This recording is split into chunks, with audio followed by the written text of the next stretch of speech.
और खुदावंद ने मुझसे कहा, बेटा, खुदावंद ने कहा, जो मैंने तुझे दिखाया था कुछ अर्सा पहले कि फतवा मार देता है, खुदावंद ने कहा इसको संजीदा ले। तूने प्रीच किया है कि स्ट्रेस के ख़तरात क्या हैं, लेकिन खुदावंद ने कहा मैंने तुझे दिखाया कि स्ट्रेस से भी ज़्यादा कुछ गहरा है। और उसने दोबारा सब कुछ खोल दिया और फिर मैंने यही भाइयों से शेयर किया। याद है वो जब हम बात कर रहे थे? ठीक है भाई, क्या ये जड़ थी इससे पहले कि ये होता? और हैरानी की बात है कि सब के सब यही बात कर रहे थे। ये हैरान क्यों नहीं है कि उनकी ये हालत है? मैं आपको बताता हूँ, मैं आपको ज़हूर देता हूँ शैतान क्या करता है। ये सिर्फ एक मिसाल है, ज़हूर नहीं, ठीक है? आप हंस रहे हैं, ये मैंने रोया में देखा था, ठीक है? मैं यहाँ बस आपको मिसाल देकर समझाना चाह रहा हूँ। मैंने ये देखा, ये फल या पत्ते जो कि बीमार पत्ते हैं, ये बीमारी वाला पौधा है।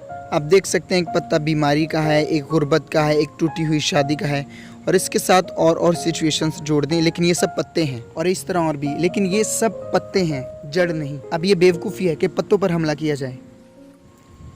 आमीन। ये बेवकूफ़ी है पत्तों पर हमला करना, क्योंकि हम जानते हैं कि पत्ते नहीं होंगे अगर जड़ ही नहीं, तो इसका मतलब कोई जड़ है, ठीक है?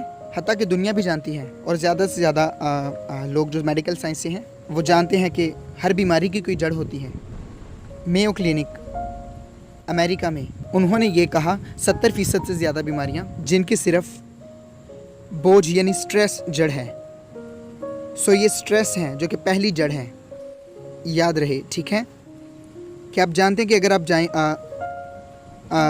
किनोकुनिया, MPH, बॉर्डर्स, मैं इन सब का जिक्र करूं ताकि अच्छा लगे। आप जानते हैं आपको किताबें मिलती हैं स्ट्रेस को मैनेज कैसे किया जाए, जहनी रसाई हासिल करना बीमारी पर, और कुछ इस तरह से। स्ट्रेस कैसे, स्ट्रेस से क्या करें, मतलब यहाँ तक बस दुनिया जा रही है। और कुछ लोग दुनिया में हैं जो जाते हैं एक कदम आगे, जो जिक्र करते हैं कि एक और जड़ है। दुनिया बस यहाँ तक पहुँची है, और वो है डर। सारे स्ट्रेस या बोझ की वजह है डर। डर है मुस्तकबिल का, डर है किसी और चीज़ का, डर है ज़ुकाम का, और जो भी, ठीक है? बदन में आता है तब स्ट्रेस। आमीन। लेकिन वो यहीं तक पहुंच सके हैं, बस यहीं तक, गहरी जड़ तक नहीं पहुंचे वो, क्योंकि वो रूहानी है। और खुदावंद ने मुझे दिखाना शुरू किया एक बार फिर, जो उसने कुछ अरसा पहले दिखाया था। उसने कहा संजीदा हो। और सबसे गहरी जड़ है फतवा लगाना या हुक्म सज़ा। अगर फतवा या हुक्म सज़ा है तो डर आएगा, अगर डर आया तो उसके बाद स्ट्रेस जन्म लेगा, और उसके बाद ये सारी लानतें जाहिर होंगी। आप सुन रहे हैं? अब अगर आप मुझसे इत्तेफाक नहीं करते तो मैं बता दूं कि ये मेरी तरफ से नहीं है, बल्कि खुदावंद की तरफ से है। जी हाँ, और खुदावंद बाइबल से बताता है, क्योंकि हर चीज़ की तस्दीक यही करती है। ये आया है इब्तिदा से, बाग़े अदन से, पैदाइश की किताब जो कि इब्तिदा की किताब है, ठीक है? जब आदम ने खुदा के खिलाफ गुनाह किया, हम जानते आदम गरीब बन गया। मेरा मतलब, वो ध्यान से सुनिएगा, आदम को रखा गया ख़त्म किए गए काम के बीच में, सब कुछ उसके लिए तैयार किया गया, ठीक है? और शैतान ने कहा कि तुम्हें कुछ करने की ज़रूरत है, कि तुम इस काबिल हो उन चीज़ों के लिए जिनके लिए वो पहले ही काबिल था। शैतान ने उसे गलत पहचान दी। उसने कहा अगर तुम ये फल खाओगे तो खुदा की तरह बन जाओगे। वो खुदा की तरह ही था। शैतान कहता है कुछ करोगे तो बनोगे। और बियाबान में यीशु मसीह ने शैतान के कहने पे कुछ नहीं किया था। शैतान ने कहा अगर खुदा का बेटा है पत्थरों से कह के रोटियाँ बन जाएं। अब क्या शरीयत में मना किया गया था कि पत्थर रोटियाँ ना बने कोई भी मोजज़ा करके? नहीं, कोई शरीयत नहीं। बुरा क्या है पत्थरों को रोटियाँ बनाने में? लेकिन शैतान ने कहा ऐसा कर ताकि साबित हो कि तू खुदा का बेटा है। लेकिन खुदावंद ने नहीं किया। असल में खुदावंद का हर जवाब आराम था सारी आजमाइशों में। अगर आपको पता है आप कौन हैं, आप आराम में रहेंगे। आप खुदा की रास्तबाजी हैं मसीह में। आमीन। आप खुदा के बच्चे हैं, काहिन और बादशाह हैं। आप आसमानी मुकामों पर मसीह के साथ बैठे हैं। आप नापाक गुनहगार नहीं हैं। आपको बादशाह बनाया गया है, उसमें जो बादशाहों का बादशाह है, बाप की दाहिनी तरफ। आमीन। और अब मसीही गुनाह नहीं करना चाहते क्योंकि वो गुनाह करना चाहते हैं। आप गुनाह करते हैं अपनी गलत पहचान की वजह से।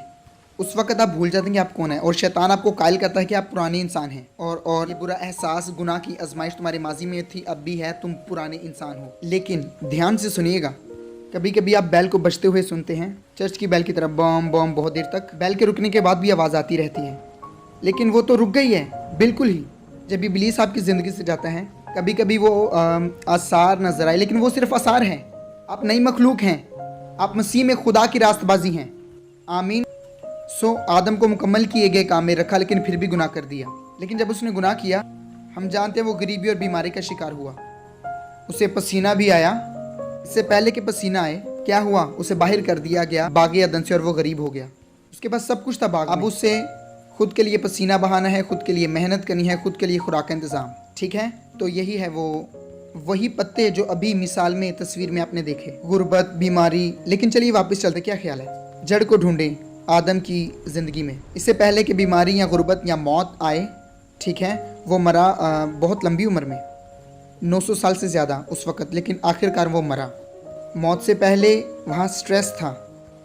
क्यों? क्योंकि खुदा ने बाग़ अदन में कहा था कि तू अपने मुंह के पसीने की खाएगा, गुनाह की वजह से। सो हम गहराई में जा रहे हैं, ठीक है? स्ट्रेस अपने मुंह के पसीने से। थोड़ा और गहरा चलें। इससे पहले कि खुदा उसे ये कहता, खुदा ने उसे कहाँ पाया? वो छुपा था झाड़ियों के पीछे। उसने खुदा से कहा था, मैं डर गया था जब तेरी आवाज़ सुनी। ये डर है, स्ट्रेस से ज़्यादा गहरी जड़ है डर। बोलिए बोलिए, यकीन जानिए, शैतान नहीं चाहता कि आप ये सच समझें। जड़ को हटाने से पौधा मर जाता है। ठीक है, ये उन लोगों के लिए बात है जो सच में इस साल अपनी ज़िंदगी को बदलना चाहते हैं। आमीन। और अब गहरी जड़ है स्ट्रेस, ठीक है, और गहरी जड़ क्या है स्ट्रेस से भी? वो है डर। लेकिन इससे पहले कि वो डरे, वो डरा क्यों? क्योंकि वो अपनी नज़र में मुजरिम बना। क्यों उसने ऐसा महसूस किया? क्योंकि उसने फल खाया था नेको बद की पहचान के दरख्त में से।